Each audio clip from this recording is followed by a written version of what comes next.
എനിക്ക് കുട്ടിയടത്തിയെ ഭയമുണ്ട്. പക്ഷെ കുട്ടിയടത്തി മച്ചു കിളച്ചില്ല. കാരണം രാവിലെ ഗോവിന്ദമാമ വന്നു. അമ്മയും വലിയമ്മയും അമ്പലത്തിൽ പോക്ക് നിർത്തിവെച്ചു. എനിക്ക് ആശ്വാസമായി. ഗോവിന്ദമാമ എന്ന് പറയുന്നത് കുടുംബത്തിലെ വലിയ കാരണവരാണ്. ഭാഗിച്ച് വേറെ താമസിക്കുകയാണ്.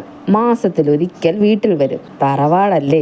ഗോവിന്ദമാമയ്ക്ക് വളരെ പ്രായമായി. ചെവി കേൾക്കില്ല.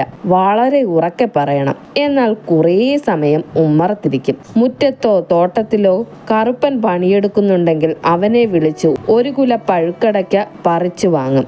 രണ്ടെണ്ണം അവനും കൊടുക്കും. എന്നിട്ട് പറയും, കറുപ്പാ, അനക്കോർമ്മയുണ്ടോ? 124 ആളുകൾ ഉണ്ടായിരുന്ന ഒരു തറവാടായത്. കറുപ്പൻ ഉച്ചത്തിൽ പറയും, ഉണ്ട്. ആ മേലെ കളമിറ്റത്തായിരുന്നു കാളത്തൊഴുത്ത്. അടിയനെന്ന് ഈ ചെറിയമ്പാൻ്റെ അത്രേ ഉണ്ടായിരുന്നുള്ളൂ. എന്നെ ചൂണ്ടിക്കാണിച്ചു കൊണ്ടാണ് അത് പറയുക.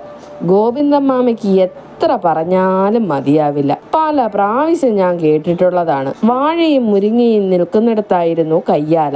അന്നത്തെ അടുക്കള കിണർ നികത്തിയതാണ് ആ കാണുന്ന കുഴി.